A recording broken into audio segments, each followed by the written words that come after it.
Edge బాస్టన్లో ఇప్పటివరకు India చేతిలో ఓటమి ఎరుగని ఇంగ్లాండ్ జట్టు ఈసారి కూడా తమకు తిరుగుండదని భావించింది. కానీ అన్ని లెక్కలు తారుమారు చేస్తూ దాదాపు 1000కి పైగా పరుగులు చేసి ఇంగ్లాండ్కు భారత్ చుక్కలు చూపించింది. చివరికి ఇంగ్లాండ్ 336 పరుగుల తేడాతో చిత్తుగా ఓడిపోయింది. అయితే మ్యాచ్ ముగిసిన తర్వాత ఇంగ్లాండ్ కెప్టెన్ బెన్ స్టోక్స్ విచిత్రంగా మాట్లాడుతూ పిచ్పై నిందలేయడం మొదలుపెట్టాడు. స్టోక్స్ మాట్లాడుతూ ఏమన్నాడంటే, మ్యాచ్ జరిగే కొద్దీ మా బ్యాటర్లకు పరుగులు చేయడం కష్టంగా మారింది. పిచ్ పర్యాటక జట్టుకు అనుకూలమైంది. నిజాయితీగా చెప్పాలంటే ఉపఖండ పిచ్లా మారిందని అనిపిస్తోంది. రోజులు గడిచే కొద్దీ పరుగులు రాక ఇబ్బందిగా మారింది. భారత బౌలింగ్ అటాక్ బాగుంది. వారికి బాగా అలవాటైన పిచ్ కండిషన్లా అనిపించిందని బెన్ స్టోక్స్ వ్యాఖ్యానించాడు. ఉపఖండ పిచ్లా అనిపించిందంటూ చేసిన కామెంట్ ఇప్పుడు సోషల్ మీడియాలో హాట్ టాపిక్గా మారింది. ఇది ఇంగ్లాండ్ జట్టు ఫ్యాన్స్కే నచ్చకపోవడం గమనార్హం. ఇదే క్రమంలో స్టోక్స్ పై ప్రశ్నల వర్షం కురుస్తోంది.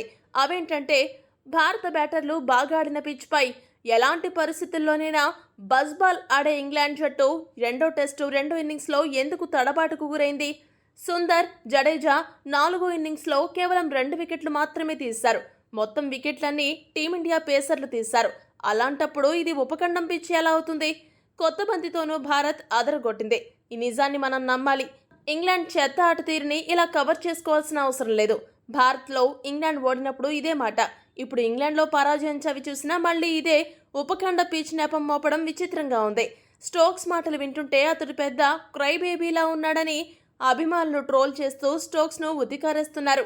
ఈ వీడియో కనుక మీకు నచ్చినట్టయితే లైక్, షేర్, కామెంట్ చేయండి.